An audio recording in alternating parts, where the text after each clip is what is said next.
Our senior reporter Mzwandile Mbeje has been at the state capture inquiry today, which is wrapped up for the week, and he's in studio with me now. Thanks very much for joining us, Mzwandile. Thank you very much, Sinompu. Sure, that Piet Louw, he's quite adversarial, and he really put Mr. Mcebisi Jonas under the heat.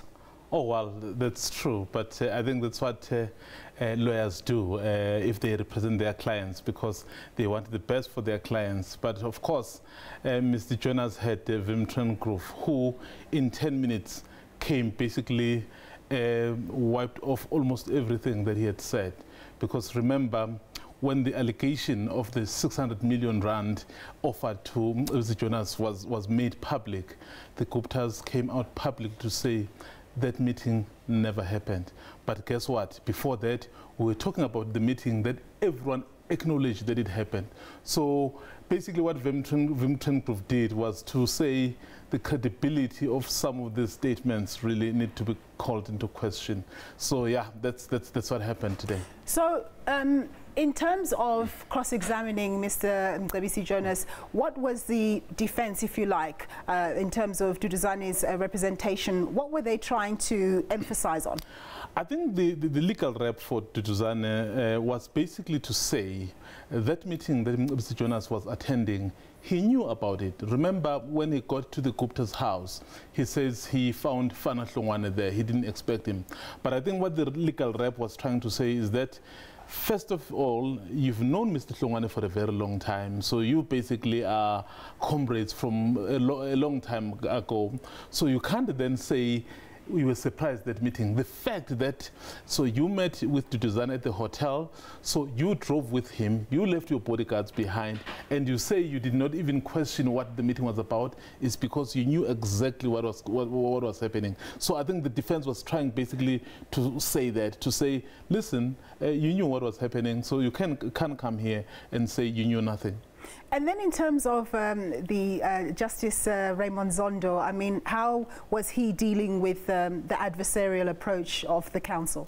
You know, I think Justice Zondo, you know, he has a very interesting demeanor. So he wants everyone to be very comfortable. He understands that the legal rep must represent his client in the best way he could. But of course, he understands that the witness must be able to be afforded the proper opportunity to be able to give his answer. So as matters progressed, he would kind of like chip in with those questions, redirect a few things, basically making sure that everyone feels at home, everyone is comfortable, because at the end of the day, Nombu, in fact, this goes back to him. I mean, when you listened to things that the legal rep was saying, Mr. Piet Louw, and then what Mr. Jonas was saying, they are basically, this one says, I did this one says, no, I didn't.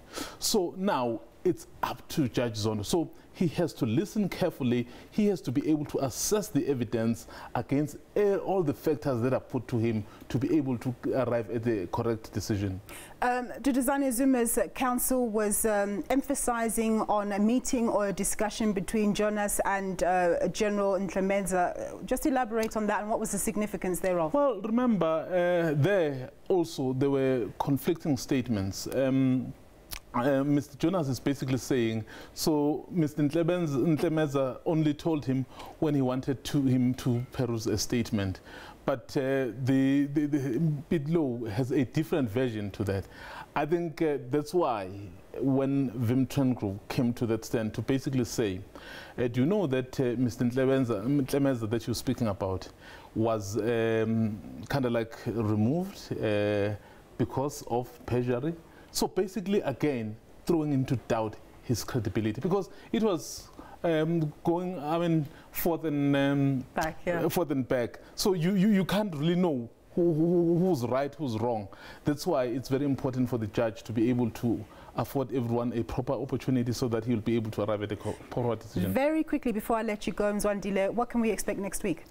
Well, it's back to parastatals. Remember, for the past 2 weeks, we've been listening to what has been happening at Eskom.